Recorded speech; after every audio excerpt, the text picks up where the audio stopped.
Jesus was Jewish, Paul was Jewish, Peter was Jewish, so can we really say they invented a new religion? When did Christianity officially part ways from Judaism?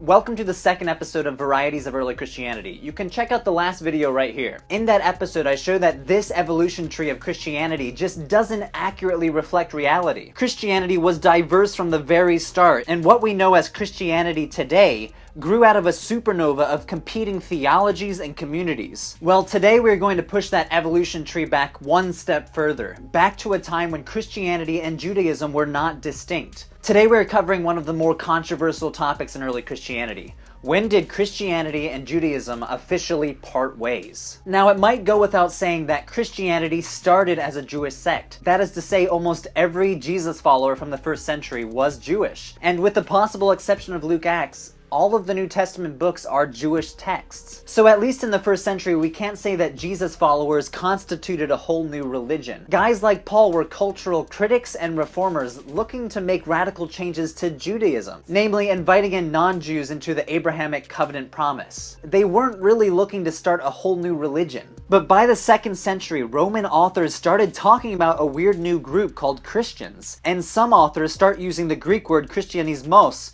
which we translate as Christianity. The church father Ignatius was the first one to use this term Christianismos, comparing it in opposition to something he calls Judaismos, Judaism. But if anyone should interpret Judaism to you, do not hear him. For it is better to hear Christianismos from a man who is circumcised than Judaismos from one who is uncircumcised. So you might be thinking, Christianity and Judaism, Ignatius thinks about them as two separate concepts. Case closed. Christianity and Judaism parted ways around 116 CE, around the life of Ignatius.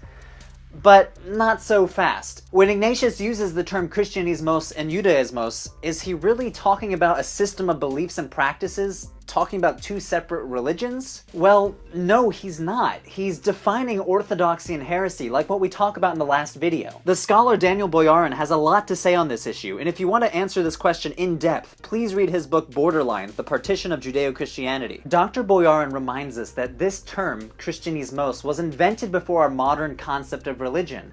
So early Christians defined it differently than what we would expect today. Their term Christianity referred to something different than our term Christianity. So what did Christianismos mean to ancient Christians? Was Christianity a whole new race, a whole new ethnicity, something completely different? Dr. Boyarin writes, for these Christian thinkers, the question of who's in and who's out became the primary way of thinking about Christianicity.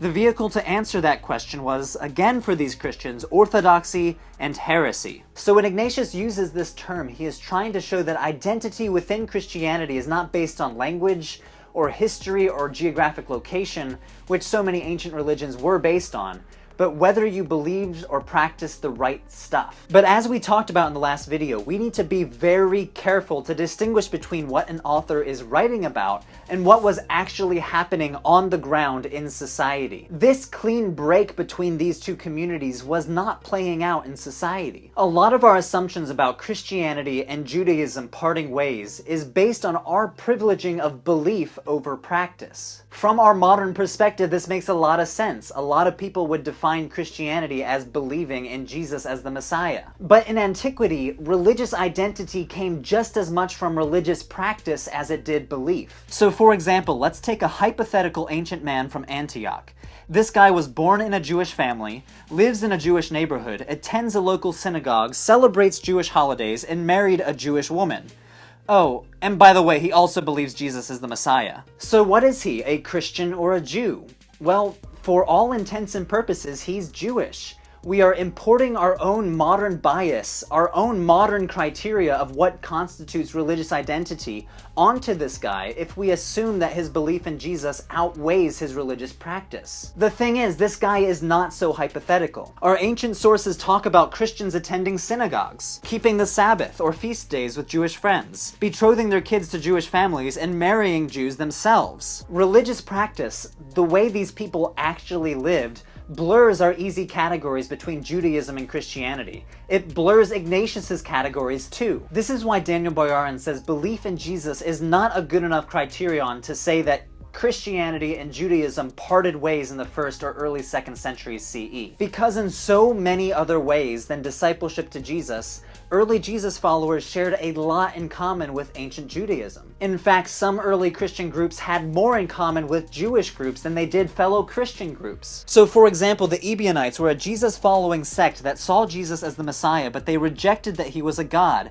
and they insisted on following Jewish law. Another Christian group, the Marcionites, rejected the entire Hebrew Bible and saw the God portrayed in the Hebrew Bible as an evil deity oppressing humanity. So when you compare these two groups, the Ebionites and the Marcionites, sure, they both believe Jesus is the Messiah, but the Ebionites have a lot more in common with traditional Jewish groups than the Marcionites. Since Christianity and Judaism were so diverse in the 1st century, it's impossible to talk about a single point in time when these two religions parted ways. Some Christian groups maintained very close contact to Jewish communities and held on to Jewish practices well into the 4th, 5th, and even 6th centuries. Later church authorities like John Chrysostom complain about Christians hanging out with Jews, and the Theodosian Code tries to outlaw these interactions. But they probably didn't have that much effect on the general populace, because they were trying to impose an orthodoxy versus heresy dichotomy onto a society that just wasn't playing along with those rules. So in the 1st and 2nd centuries CE, we don't so much see a parting of ways between Judaism and Christianity,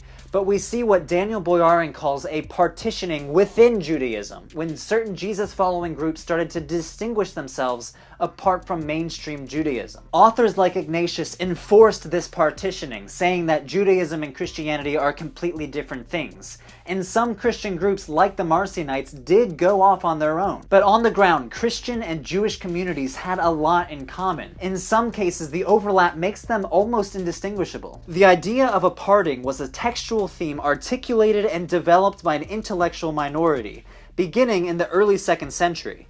It was an ideal strongly urged by some members of the church in the 4th century, and ineffectually legislated in some pockets of the Roman world in the 6th century. I'm not claiming that this parting never happened. It obviously did, since we have two separate religions today. But this parting did not happen at one point in time, and it happened under different circumstances depending on the location around the Mediterranean. As always, thanks for watching and subscribing, and I'll see you next time.